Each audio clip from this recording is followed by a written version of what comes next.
Una mirada a la vida religiosa en la Nueva España, resguardo de una de las colecciones de arte sacro más importantes de México, historia del origen de la antigua Puebla de Los Ángeles, memoria de la evangelización, convento clandestino, una travesía en el tiempo que nos remonta al arte, la religiosidad y la vida del siglo XVII.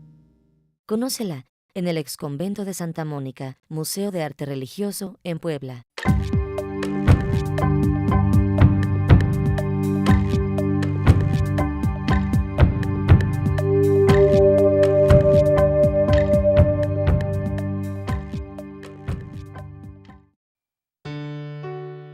Se conoce como farmacia a la práctica de la preparación, conservación, presentación y dispensación de medicamentos.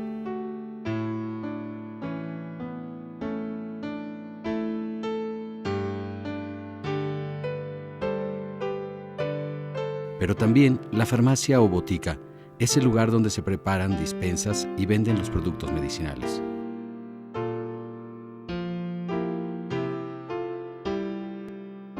Con el fin de explorar una parte de la historia de la ciencia y de las costumbres de la Ciudad de México, recorremos las calles del centro histórico para visitar algunos lugares donde podemos observar mobiliario y utensilios y antiguas farmacias.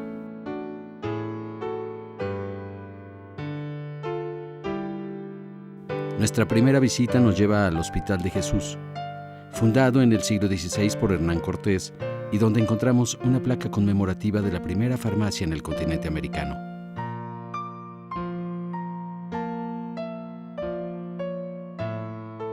Él va incluso a mandar a poner aquí en Exo una iglesia, el Hospital Nazareno, donde descansan sus restos, y es una de las joyas desde el centro histórico. Esta edificación, esta hospitalaria, sigue dando este servicio desde aquella época, sigue siendo un sitio para la cura de la salud. Otro de los lugares destacados es el Museo Franz Mayer, en donde se conserva una pequeña pero significativa muestra de los anaqueles de la antigua farmacia. Precisamente aquí en mis espaldas podemos observar lo que era toda la parafernalia, todas las medidas, los morteros, los envases que fueron base de la medicina en la época virreinal.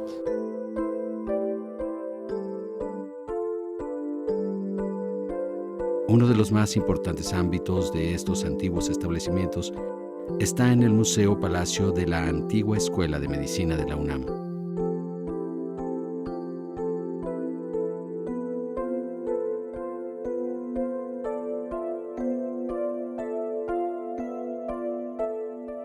Recorre con nosotros estos sitios que nos muestran la historia de estos importantes establecimientos que durante siglos fueron el referente cotidiano para la preservación de la salud.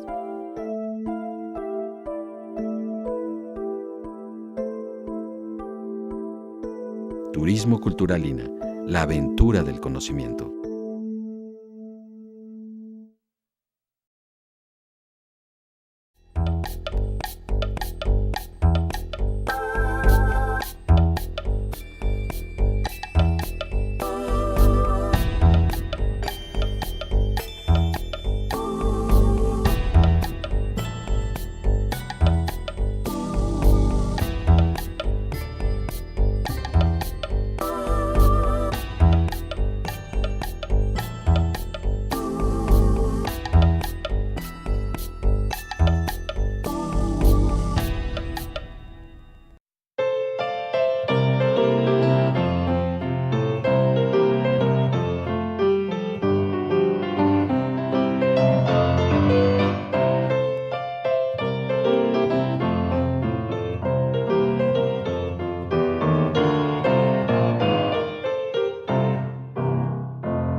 Asómate a Bonampak, ciudad maya que alcanzó su máximo esplendor entre los años 600 y 800 de nuestra era.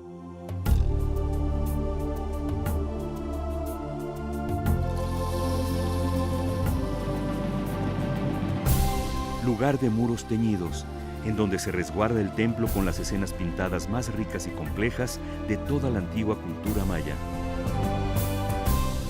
Zona arqueológica de Bonampak, en Chiapas. Descúbrela.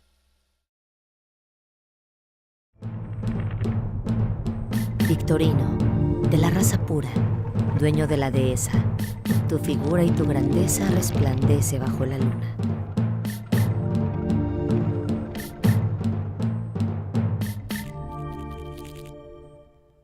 La Plaza de Toros México, la más importante en tamaño en el mundo, se inauguró en 1946 gracias al empresario Neguiv Simón Jalife, quien aportó el presupuesto para su construcción, quien además aportó el dinero también para contratar al escultor de origen valenciano, Alfredo Just Gimeno, para llevar a cabo la serie de 24 figuras, 24 conjuntos escultóricos que rodean la Plaza México. Destaca, por supuesto, el conjunto escultórico que se conoce como El Encierro, que se encuentra sobre la parte alta de la entrada principal a la Plaza México. Este conjunto escultórico es de una belleza impresionante, de una gran y enorme fuerza, debido a que Alfredo Just Gimeno no quería seguir los patrones de la Academia de San Carlos en Valencia. Él se arriesgó y jugó más hacia las ideas del modernismo, que querían romper, digamos, con las formas estudiadas y las formas del neoclásico.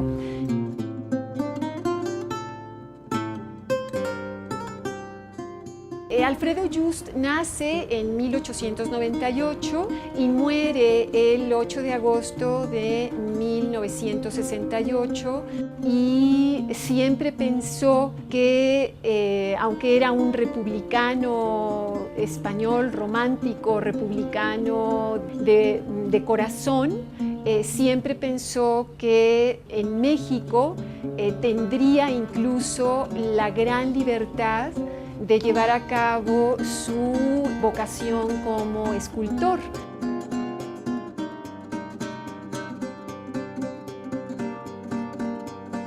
Turismo Cultural INA, la aventura del conocimiento.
En este recorrido por el Museo Nacional de Antropología, visitamos parte de su colección de arte a través de los pinceles y cinceles de algunos de los más destacados artistas de la Escuela Mexicana de Pintura y Escultura. Esto surge a partir de la construcción de este nuevo museo en Chapultepec, dirigida y diseñada la obra por Pedro Ramírez Vázquez, en la cual se busca precisamente exaltar el nacionalismo y la identidad a través de las colecciones arqueológicas y etnográficas y que fueran siendo reforzadas a sí mismo a través de la obra plástica que los grandes maestros de la Escuela Mexicana de Pintura y Escultura van a apoyar en cuanto al discurso museográfico. Esta Escuela Mexicana de Pintura y Escultura es un resultado de la época posrevolucionaria. Es precisamente un movimiento de artistas plásticos en el que están buscando el darle ese tono de intensidad a las culturas prehispánicas, a la clase obrera, que es el resultado de la revolución, de la independencia, y lo que es el mexicano hoy en día. Uno de los tintes importantes que tiene este movimiento de artistas es que la mujer empieza a formar un papel muy importante dentro de la plástica mexicana. La obra de Leonora Carrington, como de Fanny Rabel, entre otras tantas mujeres, forman parte de esta corriente en donde dan su punto de vista dentro de la cultura, vista desde lo que es la libre interpretación del artista. Tuve la suerte que me encargaran pintar, inspirada en el Popol Vuh, un mural de 19 metros de largo por 2,5 de altura. Es una pintura mural con contenido social, contenido humano, figurativa. Es un evento muy importante, la cosecha y los adornos que se hacen al maíz, las danzas que se hacen alrededor del maíz. Todo esto lo quise representar sobre todo porque son escenas que todavía se pueden ver hoy día en algunos pueblos mayas. En este paseo nos topamos con obra, tanto escultórica como mural, de artistas como Pablo O'Higgins, Manuel Felgueres, Raúl Anguiano, Ricardo Martínez, Arturo García Bustos, Rafael Coronel e Iker Larrauri, entre otros. Venga con los especialistas de Lina a este recorrido sobre la pintura y escultura de la Escuela Mexicana, que está plasmada en sus muros, pasillos y en las salas del Museo Nacional de Antropología. Turismo Cultural INA, la aventura del conocimiento.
Lo nuestro ha sido de tradición, ¿verdad? Yo le platicaba de mis abuelos, bueno, principalmente a mi abuela, que era la que estaba trabajando, pero mis papás, que fueron los que nos metieron directamente aquí al oficio, desde siempre. Yo me acuerdo que estaban en friega, ¿no? Aquí.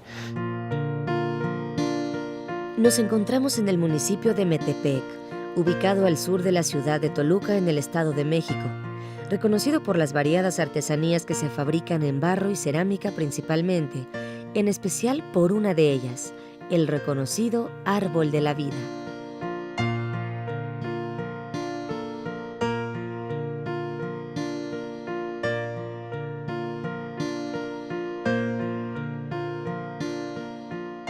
Por ejemplo, nosotros cada uno hacemos el árbol de la vida, pero lo hacemos de diferente manera que es muy personalizado.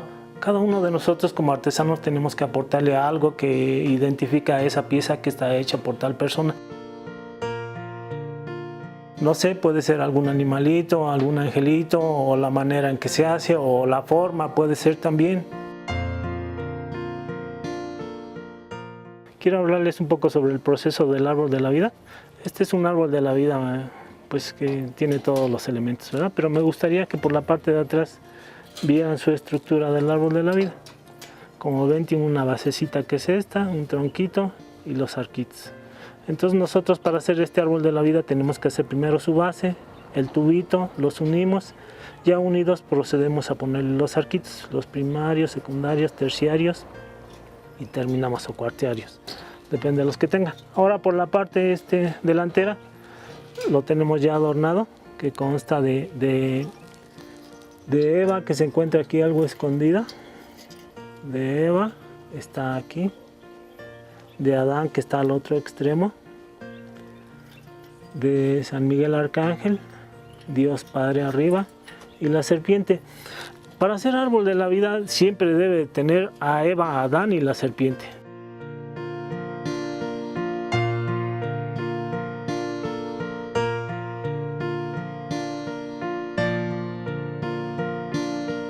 Cada uno de nosotros tratamos de hacer piezas que nos identifiquen en lo particular, desde la selección de los materiales, las arcillas, hasta el acabado o terminado de alguna de las piezas. Venga con los especialistas de Lina a Metepec, en el Estado de México, y conozca el trabajo de sus artesanos que transforman el barro en hermosas piezas.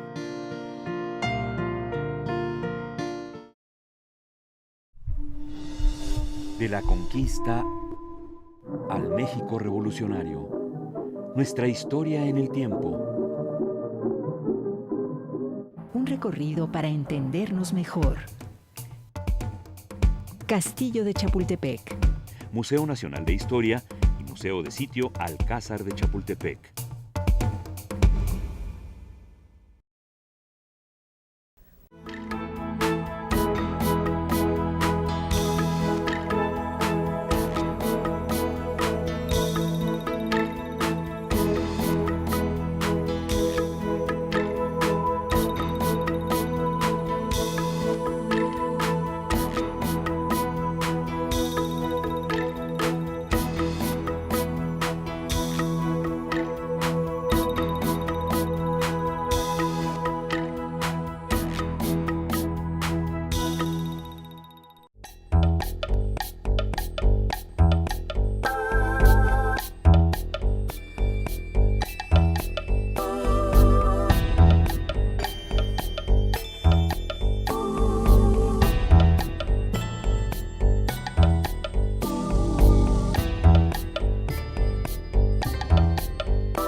Hacia el suroeste de la Ciudad de México, el barrio de San Ángel, antiguo pueblo y villa de descanso, se mantiene como un lugar de gran riqueza arquitectónica dentro de la urbe.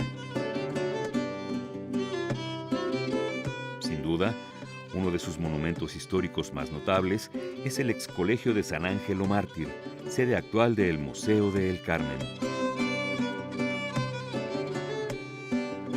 El edificio original comenzó a ser construido en 1615 por los carmelitas descalzos con la finalidad de preparar a sus sacerdotes. El diseño de la construcción fue un reflejo de la austeridad propia de los miembros de la orden y su regla de pobreza y recogimiento. El colegio llegó a tener más de 50 alumnos y poseyó una célebre biblioteca de alrededor de 12,000 volúmenes. A mediados del siglo XIX, a raíz de las leyes de reforma, fue clausurado. Una parte fue vendida a particulares, en otra se estableció una cárcel y terminó abandonado. Fue en 1929 que el recinto comenzó su vida como museo.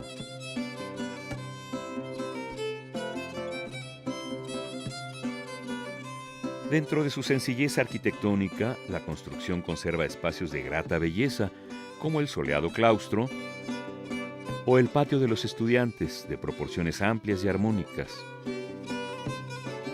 Entre las estancias ornamentadas está la sacristía, los lavabos con azulejos de talavera poblana,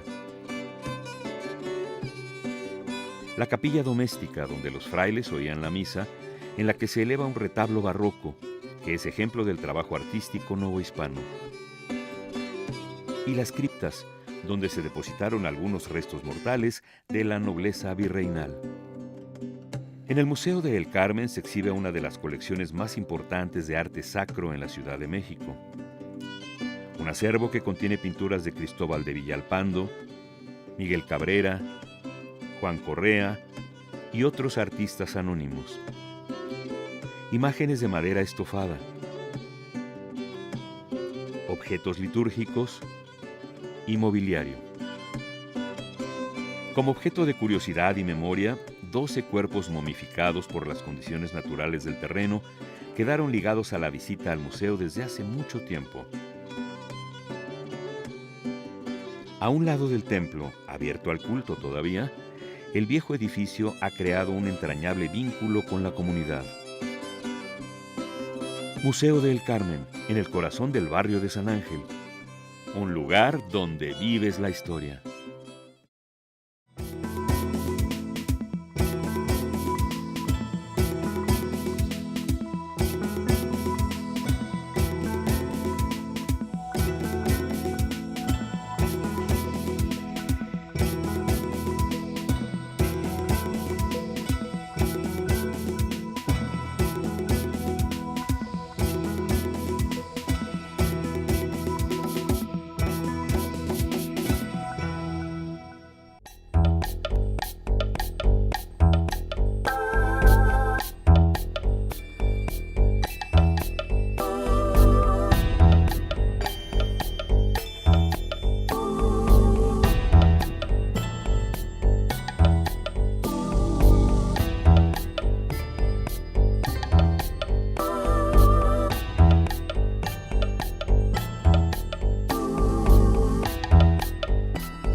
Museo Nacional de Antropología.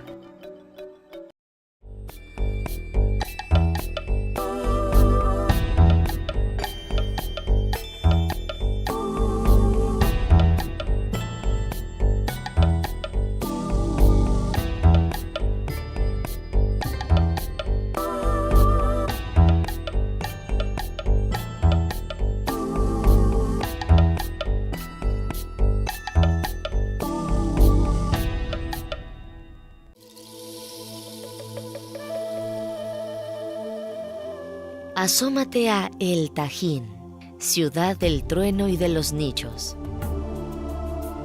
Lugar de residencia del gobernante 13 Conejo. Sitio donde las plegarias se hacían a través del juego de pelota.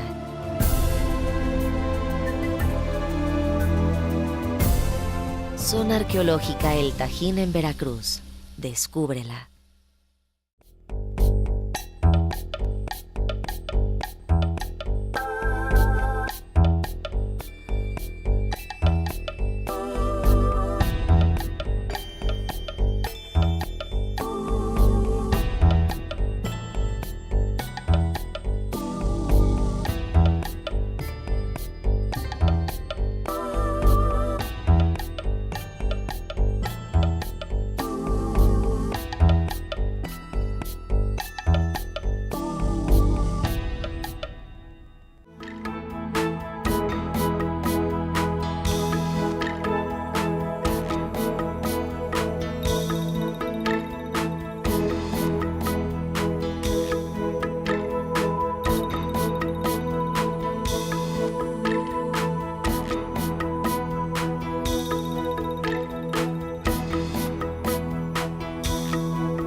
En Querétaro, ciudad histórica, visitamos algunos lugares en donde se llevaron a cabo acontecimientos relacionados con el triunfo de la República sobre el Segundo Imperio representado por Maximiliano de Habsburgo.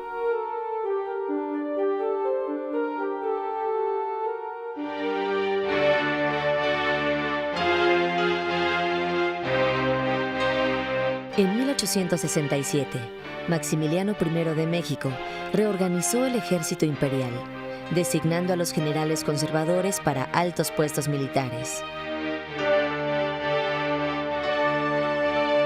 Sin embargo, al acercarse las tropas republicanas a la capital de México, Maximiliano se trasladó a Querétaro.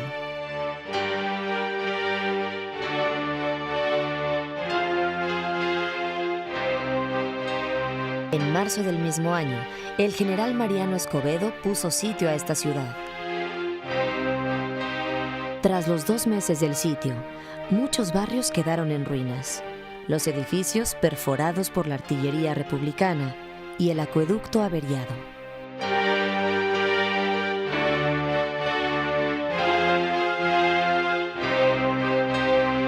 Pero la ciudad pudo levantarse y quedó inscrito en la historia que en Querétaro se dio fin al régimen monárquico impuesto por Francia a los mexicanos.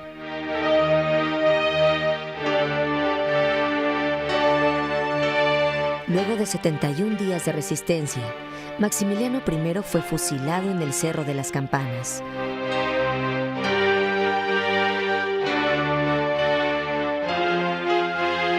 Después de haber estado prisionero en el convento de la Santa Cruz.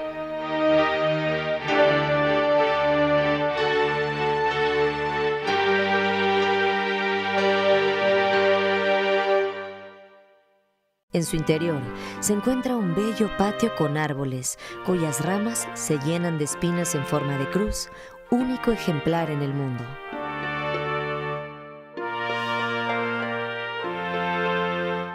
El patrimonio cultural y arquitectónico hacen de Querétaro uno de los lugares más atractivos para disfrutar del arte colonial y conocer la historia. Venga a visitar con los especialistas del INAH la ciudad de Querétaro, que atesora una riqueza patrimonial por su historia y su arquitectura civil y religiosa.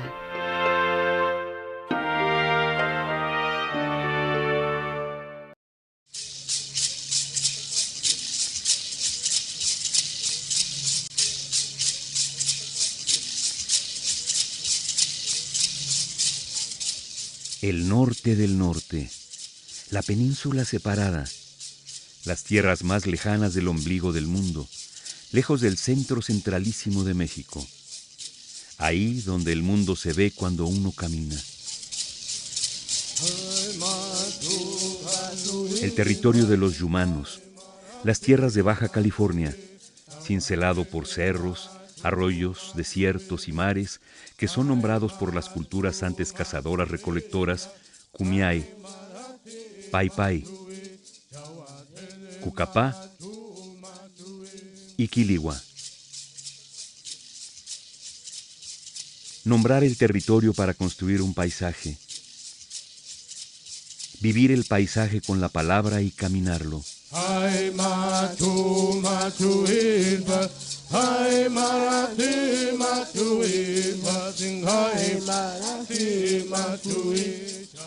Primero, los puntos cardinales y los mares, ubicación y límite del universo conocido.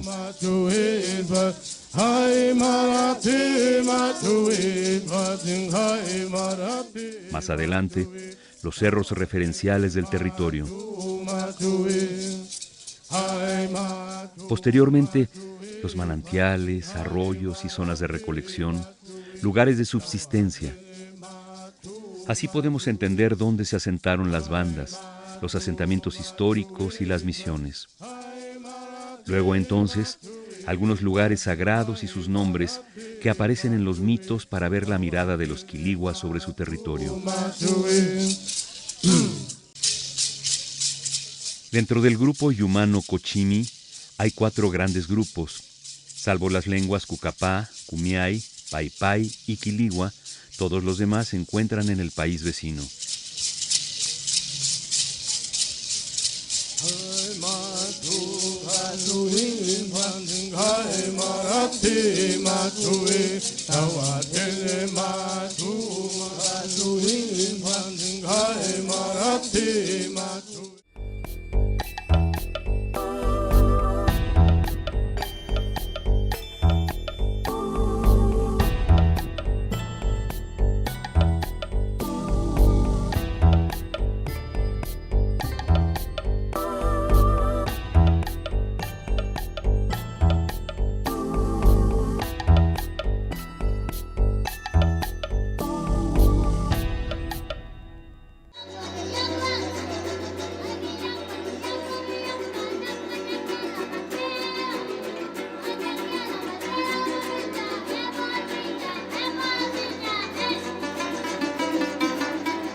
Venir al Centro Histórico de la Ciudad de México nos da la oportunidad de observar el proceso cultural que ha tenido la capital del país. Para Ventanas Arqueológicas 2, también visitamos lo que es la maqueta, que está aquí a un lado de la entrada de Templo Mayor. También visitamos Templo Mayor e incluimos esta vez lo que es la casa del Marqués del Apartado. Ahí se observan vestigios de otro templo, sus escalinatas. Es un templo muy largo, tiene cerca de 70 metros de largo. Nosotros solamente vemos un fragmento de aproximadamente unos 10 metros. Y es un templo muy interesante porque en él es en donde se traían las diferentes esculturas de algunas de los pueblos que eran conquistados. Se traían acá esculturas para mantenerlas en este edificio. Visitamos también entonces el Museo de la Caricatura. Ahí hablamos de otro templo, es un templo que estaba dedicado a Mixcoatl y también es muy largo y también enfrente de este se localizaron diferentes esculturas.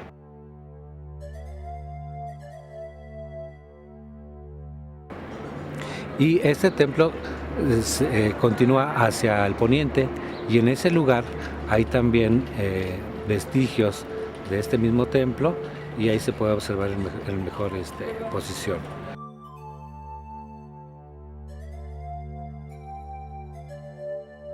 Bueno, es interesante venir aquí porque se puede observar todo el proceso cultural que ha tenido la ciudad. Precisamente estas ventanas arqueológicas ilustran mucho cómo ha ido cambiando la ciudad y cómo no es necesario retirar los edificios que actualmente están en uso para entender todo este proceso cultural. Con estos pequeños fragmentos de las ciudades pasadas de aquí de México, podemos entender desde la más profunda, la que le siguió y la actual, todas en un solo proceso, las podemos ver en un solo momento y de ahí que podemos entender más la historia de la Ciudad de México. La diversidad y los contrastes del centro histórico, tanto arquitectónicos como históricos, lo hacen ser un lugar esplendoroso y dinámico.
Antiguo Colegio Jesuita. Arquitectura virreinal de los siglos XVI y XVII. Muestra del esplendor del barroco. Un espacio que nos traslada a la vida, el arte y la historia de la Nueva España. Museo Nacional del Virreinato. Tepoztlán, Estado de México.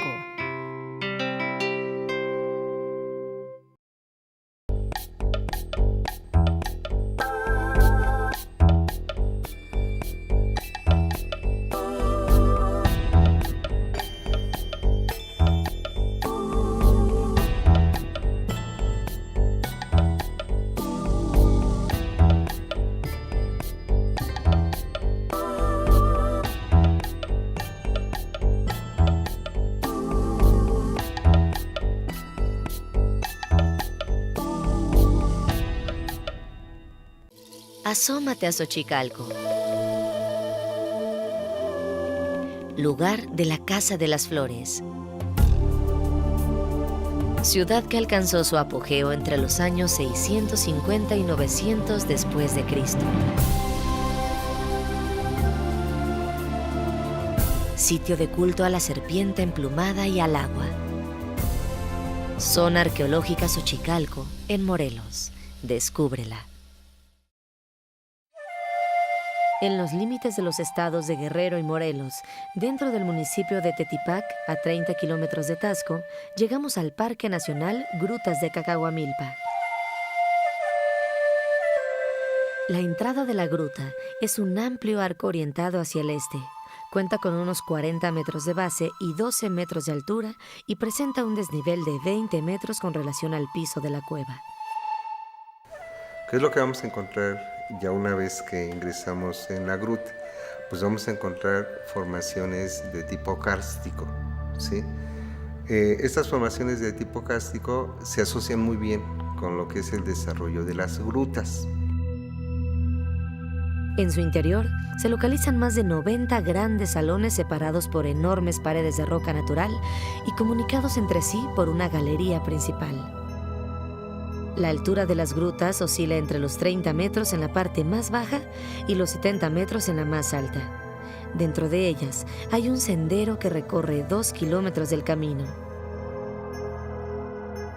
Las cavernas están integradas por diferentes cavidades amplias, cubiertas por concreciones calizas que cuelgan del techo, estalactitas, o ascienden del piso, estalagmitas.